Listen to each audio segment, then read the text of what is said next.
सुप्रभात विद्यार्थियों। सरस्वती शिक्षण समूह पाटन द्वारा संचालित ऑनलाइन हिंदी क्लास में आपका स्वागत है। प्यारे विद्यार्थियों, इस चैनल से जुड़ने के लिए सब्सक्राइब करें और वीडियो के सूचनार्थ हेतु नोटिफिकेशन के लिए बेल आइकन को दबाएं। प्यारे विद्यार्थियों, किसी ने बड़ी कमाल की बात कही है, आंखों में पानी होठों पर चिंगारी रख। आंखों में पानी होठों पर चिंगारी रख, जिंदा रहना है तो तरकीबें बहुत सारी रख। राह में पत्थर से बढ़कर कुछ नहीं, राह में पत्थर से बढ़कर कुछ नहीं, रास्ते आवाज देते हैं मगर सफर जारी रख। प्यारे विद्यार्थियों, इससे पहले हम पढ़ रहे थे, पहला जो पाठ जो था संत वाणी। इस संत वाणी में 3 कवियों को शामिल किया गया था, जिसमें कबीरदास जी के बारे में हम पढ़ चुके हैं, तुलसीदास जी के बारे में हम पढ़ चुके हैं। ये अंतिम भाग है इस पाठ का। आज जो हम पढ़ने जा रहे हैं वो है राजिया सोरठा। इसके जो कवि हैं वो है कृपाराम खिड़िया। प्यारे विद्यार्थियों, कृपाराम खिड़िया का जन्म 1743 में हुआ था और 1833 में इनकी मृत्यु हुई थी। इनका जन्म राजस्थान में ही हुआ था। एक खराड़ी नामक गांव है मारवाड़ में, एक खराड़ी नामक गांव है, वहां पर जगराम के घर में इनका जन्म हुआ। कहने का मतलब यह है कि कृपाराम के जो पिता थे वो जगराम थे और ये कहां के थे? खराड़ी के थे। इनका जन्म खराड़ी में हुआ था, मारवाड़ में खराड़ी में जन्म हुआ था इनका। इनका कोई लंबा चौड़ा इतिहास नहीं मिलता है। ये अक्सर कवि के रूप में राजा महाराजाओं के दरबार में सेवा दिया करते थे। हमारे सिक्कर के अंदर भी राव लक्ष्मण सिंह हैं, उनके दरबार के अंदर भी ये कवि के रूप में कार्य कर चुके थे। इसी तरह से जब लक्ष्मण सिंह के दरबार से जब जाने लगे, यानी लक्ष्मण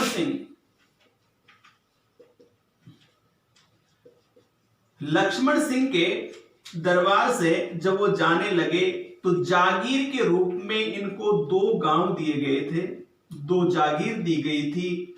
एक महाराजपुर और दूसरी जागीर थी वो थी लक्ष्मणपुरा। ये 2 जागीर हैं इनको मिली।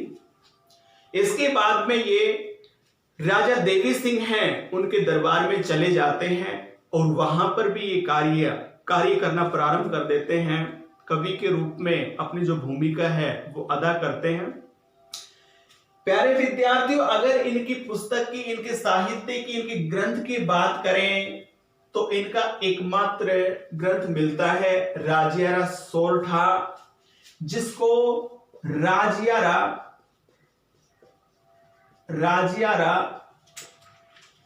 दूहा भी कहा जाता है। यानी राजियारा सोरठा, इसको राजियारा दूहा भी कहा जाता है।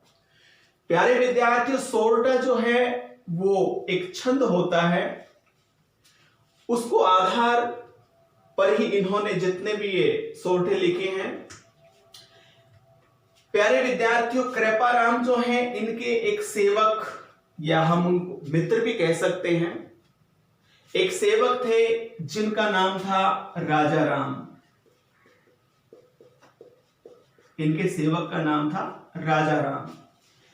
एक बार कवि जो है बीमार पड़ जाते हैं।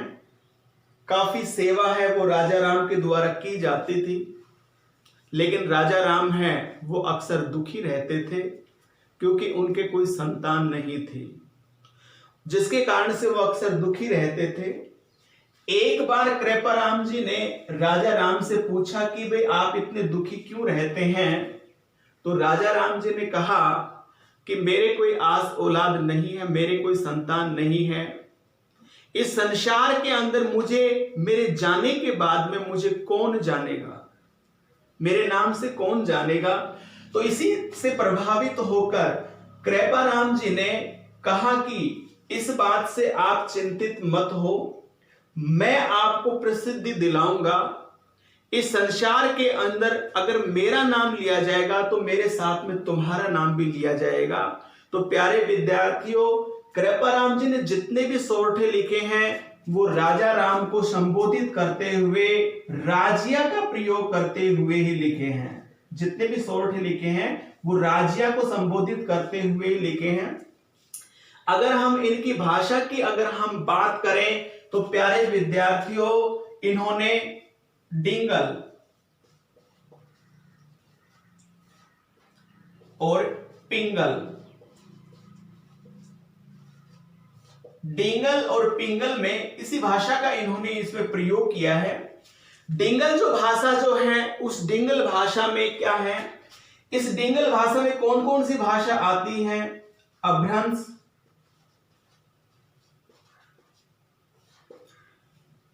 और इसके साथ में राजस्थानी भाषा का प्रयोग किया जाता है। इसी प्रकार से पिंगल जो भाषा है इसमें अभ्रंश, इस अभ्रंश के साथ में ब्रज भाषा का प्रयोग किया जाता है। यानी कृपाराम जी ने दो भाषाओं का प्रयोग किया है, एक तो डिंगल, दूसरा पिंगल। डिंगल भाषा में अभ्रंश और राजस्थानी भाषा को शामिल किया गया। अभ्रंश भाषा जो है वो हिंदी का ही एक रूप है। और इसी प्रकार से पिंगल जो भाषा जो है, इस पिंगल भाषा के अंदर अभ्रंश और ब्रज भाषा का प्रयोग किया जाता है। प्यारे विद्यार्थियों, इनका एक छोटा सा जीवन परिचय था। अब हम इनके सोरठों का अध्ययन करते हैं।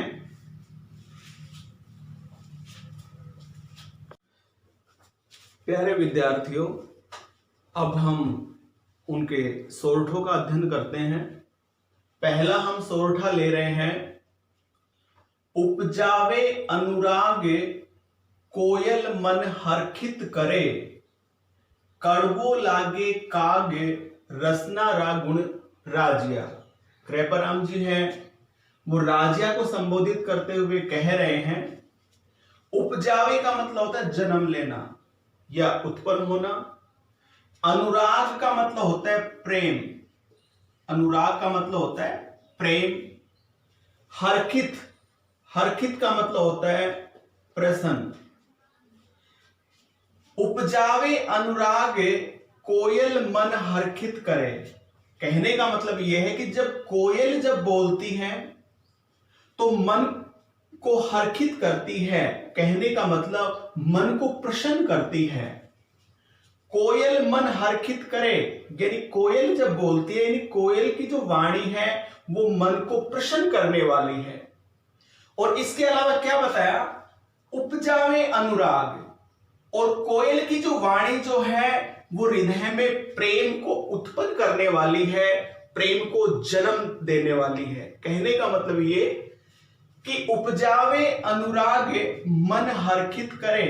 जब कोयल जब बोलती है या फिर हम कोयल की जब वाणी सुनते हैं तो हमारा जो मन है वो प्रसन्न हो जाता है और हमारे मन के अंदर, हमारे हृदय के अंदर प्रेम भावना है वो उत्पन्न हो जाती है। किसके प्रति? कोयल के प्रति। आगे देखो, कड़वो लागे कागे रसना रागुण राजिया। कड़वो का मतलब होता है बुरा, कड़वो का मतलब बुरा, बुरा। लागे का मतलब लगना, का कहते हैं कौवे को। रसना, रसना का मतलब होता है जीभ। यहां पर आगे कवि कहते हैं कि कड़वो लागे काग, जब कौवा जब बोलता है उसकी आवाज को, उसकी वाणी को जब हम सुनते हैं तो वो हमें बहुत बुरी लगती है। यानी कड़वो लागे काग, यानी जब कौवा जब बोलता है तो उसकी वाणी जब हम सुनते हैं तो वो हमें बहुत बुरी लगती है, वो हमें बहुत बुरा लगता है। ये दोनों गुण किसके बताए हैं? रसना रागुण राजिया। अरे राजिया, ये दोनों के दोनों जो गुण हैं वो किसके हैं? जीभ के ही हैं। यानी जीभ से ही हम श्रेष्ठ हो सकते हैं और जीभ से ही हम अपनी निंदा करवा सकते हैं। तो यहां पर कवि हैं वो एक संदेश दे रहे हैं राजिया के माध्यम से कि हमें जब बात करनी चाहिए, वार्तालाप करनी चाहिए, वो मीठी वाणी में ही बात करनी चाहिए, मधुर वाणी है वो हमें बोलनी चाहिए। प्यारे विद्यार्थियों, दूसरा सोरठा देखिए। काली घड़ी कुरूप कस्तूरी कांटा तुले। काली का मतलब होता है काली, घड़ी का मतलब होता है बहुत, कुरूप कहते हैं बुरी, कस्तूरी एक सुगंधित पदार्थ, कांटा, कांटा का मतलब छोटा तराजू जिसमें कीमती सामान, कीमती वस्तु तोली जाती हैं। कांटा, तराजू, छोटी तराजू, तुले मानी तोलना। यानी काली घड़ी कुरूप, काली घड़ी कुरूप कस्तूरी कांटा तुले, यानी कस्तूरी जो होती है वो एक सुगंधित पदार्थ होता है, लेकिन वो दिखने में क्या होता है, वो बहुत सुगंधित पदार्थ बहुत काला होता है, बहुत काला होता है, कुरूप बहुत बुरा होता है, लेकिन वो सोने और चांदी के तराजू में उसको तोला जाता है। आगे, शक्कर बड़ी स्वरूप रोड़ा तुले राजिया। शक्कर आप लोग सभी जानते हैं, शक्कर जो मीठे के रूप में काम में आती है। बड़ी मानी बड़ी, स्वरूप मानी सुंदर या अच्छी, रोड़ा, रोड़ा का मतलब होता है पत्थर, तुले का मतलब तुलना, राजिया का मतलब संबोधित करते हुए कह रहे हैं, आगे कह रहे हैं कि अरे राजिया, शक्कर जो होती है वो दिखने में बहुत सुंदर लगती है। शक्कर बड़ी स्वरूप, यानी शक्कर जो होती है वो दिखने में बहुत सुंदर लगती है। रोड़ा तुले राजिया, लेकिन उसको पत्थरों से तोला जाता है। अरे राजिया, उस शक्कर को पत्थरों से तोला जाता है। कहने का मतलब यहां पर कवि कहना चाहते हैं कि व्यक्ति या वस्तु के गुणों के आधार पर ही हमें तुलना करनी चाहिए, उसके रंग रूप के आधार पर तुलना नहीं करनी चाहिए। यानी कहने का मतलब हमें महत्व देना चाहिए, वो गुणों को महत्व देना चाहिए, किसी भी वस्तु को या किसी व्यक्ति को रंग रूप के आधार पर श्रेष्ठ नहीं मानना चाहिए। तीसरा जो है, डूंगर जलती लाए जोवे सारो ही जगत, पर जलती निज पाए रति न सूझे राजिया। डूंगर, डूंगर का मतलब होता है पर्वत, डूंगर का मतलब पर्वत, जलती मानी जलती हुई, लाए, लाए का मतलब होता है आग, जोवे देखना या दिखाई देना, सारो जगत यानी पूरा संसार। यानी कहने का मतलब यहां पर कवि कहते हैं कि पर्वत के ऊपर जो आग लगती है, यानी डूंगर जलती लाए, यानी पर्वत के ऊपर जो आग जल रही है या जलती है, वो पूरा संसार उस आग को देखता है, पूरे संसार में वो आग दिखाई देती है। डूंगर जलती लाए, यानी पहाड़ों के ऊपर, ऊंचाई के ऊपर जो आग जल रही है, यानी पर्वत के ऊपर जो आग जलती है, उसको पूरा संसार ही देखता है। पर जलती निज पाए रति न सूझे राजिया, पर लेकिन, जलती मानी जलती हुई, निज कहते अपनी, पाए कहते पैरों को, रति बिल्कुल भी, थोड़ा बहुत भी, न मानी नहीं, सूझे मानी दिखाई देना, राजिया, यानी यहां पर राजिया को संबोधित करते हुए कह रहे हैं कवि, पर जलती निज पाए, लेकिन हमारे पैरों में जो आग लग रही है, यानी पैरों में जो आग जलती है वो हमें दिखाई नहीं देती है। रत्ती न सूझे राजिया, वो आग हमें बिल्कुल भी दिखाई नहीं देती है। कहने का मतलब पर्वत के ऊपर जो आग जलती है वो पूरा संसार उसको देखता है, लेकिन निज पाए यानी अपने पैरों में जो आग लगती है वो हमें दिखाई नहीं देती है। इस सोरठे से कवि कहना चाहते हैं कि हमें दूसरे की जो बुराई है वो तो हमें दिख जाती है, यानी दूसरे के अंदर जो अवगुण बुराई है वो हमें दिखती हैं, लेकिन हमारे अंदर जो बुरी भावनाएं हैं, हमारे अंदर जो अवगुण हैं वो हमें दिखाई नहीं देते हैं। हम दूसरे को पहचान लेते हैं, लेकिन हम स्वयं अपने आप को नहीं पहचान सकते। प्यारे विद्यार्थियों, चौथा सोरठा हम ले रहे हैं, मतलब री मनवार चुपके लावे चूरमो। मतलब यानी अपने स्वार्थ के लिए मनवार, आओ भगत, चुपके यानी चुपके चुपके, छुपकर, लावे मानी लाना, चूरमा एक भोजन राजस्थान में बहुत ही प्रसिद्ध स्वादिष्ट भोजन चूरमा, सभी आप लोग जानते हैं।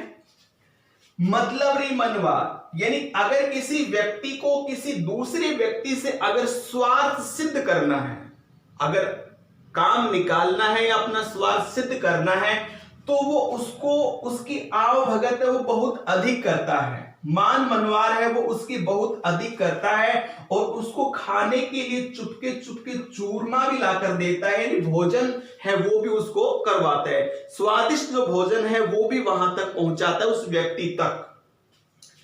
बिन मतलब मनवार राब न पावे राजिया, बिन मतलब बिना मतलब माने स्वार्थ, मनवार आवभगत, राब कहते हैं राबड़ी को, राजस्थान में सभी जानते हैं। ग्रीष्म काल में जो एक पेय पदार्थ के रूप में इसको जाना जाता है। न मानी नहीं, पावे मानी पाना, राजिया का मतलब राजिया। अरे राजिया, अगर मतलब कोई नहीं रहता है, अगर किसी व्यक्ति से किसी प्रकार का स्वार्थ नहीं रहता है, या फिर हम ये कहें कि अगर स्वार्थ सिद्ध हो जाता है तो राब न पावे राजिया, तो चूरमा तो बहुत दूर है, उसको राबड़ी है वो भी प्राप्त नहीं होती है। कहने का मतलब यहां पर कवि हैं वो संकेत कर रहे हैं स्वार्थी लोगों के प्रति, यहां पर राजिया को संबोधित करते हुए कह रहे हैं कि अरे राजिया, अगर किसी व्यक्ति को अगर स्वार्थ सिद्ध करना है तो वो उसकी आवभगत बहुत अधिक करता है, मान मनोहार बहुत अधिक करता है, चुपके चुपके उसको कुछ खाने के लिए भी देता है, जिस प्रकार से इसमें चूरमा बताया है। लेकिन बिना अगर कोई मतलब नहीं रहता है तो उसको राब है वो भी प्राप्त नहीं होती, कहने का मतलब उसको राबड़ी भी प्राप्त नहीं होती है। प्यारे विद्यार्थियों, पांचवा सोरठा हम ले रहे हैं। मुख ऊपर मिठायास घट, माही खोटा घड़े, इसड़ा सु इखलास राख जे नहीं राजिया। मुख ऊपर यानी मुख के सामने, मिठियास मीठी मीठी बातें करे, घट घट कहते हैं मटके को, हृदय को, मन को, माही अंदर, खोटा घड़े बुरी सोचे, बुरी भावना रखे। यहां पर जो कवि है वो राजा को संबोधित करते हुए कह रहे हैं कि मुख ऊपर मिठियास यानी मुंह के सामने मीठी मीठी बातें करे, यानी अच्छी अच्छी बातें करे, मुंह के सामने किसी व्यक्ति के मुंह के सामने अच्छी अच्छी मीठी मीठी बातें करें, और उसी व्यक्ति के प्रति घट माही खोटा घड़े यानी हृदय के अंदर उस व्यक्ति के प्रति बुरी भावना रखे, बुरी सोचे। इसड़ा यानी ऐसे, सू से, इखलास मेलजोल, राखिजे रखना, नहीं माने नहीं, ना राजिया राजिया। अरे राजिया, इसड़ा सु इखलास राख जे नहीं राजिया। अरे राजिया, ऐसे व्यक्ति से हमें मेलजोल नहीं रखना चाहिए। यहां पर जो कवि है वो संदेश दे रहे हैं राजिया को संबोधित करते हुए कि हमारे सामने अगर कोई व्यक्ति मीठी मीठी बातें करे और पीछे से हमारी बुराई करे, या फिर अपने मन में हमारे प्रति बुरी भावना रखे, ऐसे व्यक्ति से हमें मेलजोल नहीं रखना चाहिए। छठा देखिए, साचो मित्र सचेत कहो काम न करे किस्यो। साचो मानी सच्चा, मित्र कहते हैं दोस्त को, सचेत सावचेत या सावधान, कहो माने कहना, काम कहते काम को, न माने नहीं, करे माने करना। यानी सच्चा जो मित्र जो होता है वो हमेशा ही सावचेत रहता है, सावधान रहता है, या फिर हम ये भी कह सकते हैं कि सच्चा जो मित्र जो होता है वो हमेशा ही सावधान करता रहता है। कहो काम न करे किसो, यानी ऐसा कौन सा कार्य जो है जो वो हमारा करता नहीं है, लेकिन कौन करता है? सच्चा मित्र। यानी सच्चा मित्र जो होता है वो बिना कहे हुए ही सारे कार्य कर लेता है। फिर हम ये कहें कि ऐसा कौन सा कार्य है जो वो हमारे लिए नहीं करता है, यानी सुख की घड़ी में, दुख की घड़ी में वो हमारे साथ में खड़ा रहता है। जिस प्रकार से एक उदाहरण के माध्यम से बताया जा रहा है कि हरि अर्जन रे हेत रथ कर हाक्यो राजिया। हरि यहां पर भगवान श्री कृष्ण के लिए आए हैं। अर्जन का मतलब अर्जुन, हेत कहते हैं प्रेम को, रथ आप लोग सब जानते हो, हाक्यों का मतलब आगे बढ़ाना। महाभारत का यहां पर चित्रण आता है कि यहां पर देखिए क्या बताया कि हरि अर्जुन रे हेत, यानी भगवान श्री कृष्ण और अर्जुन की दोनों की मित्रता थी, जिसके कारण से महाभारत के युद्ध के अंदर भगवान श्री कृष्ण ने अर्जुन के रथ को भी हाँका था, कहने का मतलब आगे बढ़ाया था। यहां पर भगवान श्री कृष्ण हैं, वो भगवान थे, राजा थे, लेकिन यहां पर मित्रता के कारण से उन्होंने सारथी की भूमिका यहां पर निभाई है। वो सारथी की भूमिका क्यों निभाई है? क्योंकि इनमें परम मित्रता थी, जिसके कारण से।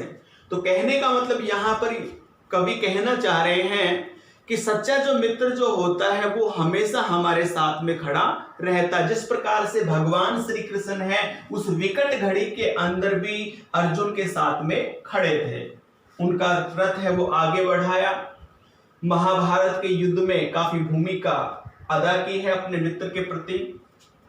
सातवां देखिए, हिम्मत किम्मत होए बिन हिम्मत किम्मत नहीं, करे न आदर कोय रद कागजू राजिया। हिम्मत, हिम्मत का मतलब यहां पर साहस, हिम्मत का मतलब साहस, यानी हिम्मत की ही कीमत होती है। होय माने होना, यानी हिम्मत की ही कीमत, कहने का मतलब साहस जो होता है उसी को अधिक श्रेष्ठ बताया गया है।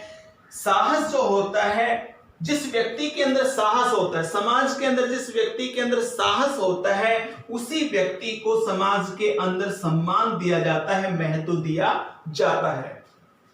बिन हिम्मत कीमत नहीं, बिन का मतलब बिना, हिम्मत कहते हैं साहस के, कीमत मानी सम्मान नहीं। इस समाज के अंदर बिना हिम्मत के, यानी किसी व्यक्ति में अगर साहस नहीं है तो इस संसार में अर्थात इस समाज के अंदर उस व्यक्ति को महत्व नहीं दिया जाता है, उसका कोई भी सम्मान नहीं करता है। करे न आदर कोय, करे मानी करना, न मानी नहीं, आदर कहते हैं मान सम्मान को, कोय रद्द कागज जो राजिया, जिस प्रकार से एक रद्दी कागज होता है उसका कोई भी मान सम्मान नहीं करता है। रद्द कागज जो राजिया, यानी जिस प्रकार से रद्दी कागज होता है उसका कोई भी मान सम्मान नहीं करता है, उस रद्दी कागज को फेंक दिया जाता है। इसी प्रकार से इस समाज में जिसके अंदर साहस होता है, जिसके अंदर हिम्मत होती है, उसी व्यक्ति को इस समाज के अंदर महत्व दिया जाता है, उसी व्यक्ति का इस समाज के अंदर सम्मान किया जाता है। प्यारे विद्यार्थियों, ये हमारा पहला पाठ था संतवाणी, जो आज पूर्ण हो चुका है। आशा करता हूं कि आप सभी ने इसका वीडियो देखे होंगे। 3 वीडियो बने थे, इनको 3 भागों में हमने बांटा था। कल मैं अगली कक्षा में अगला जो पाठ है सूरदास जी, उसको मैं लेकर उपस्थित हूंगा। धन्यवाद। जय हिंद, जय भारत।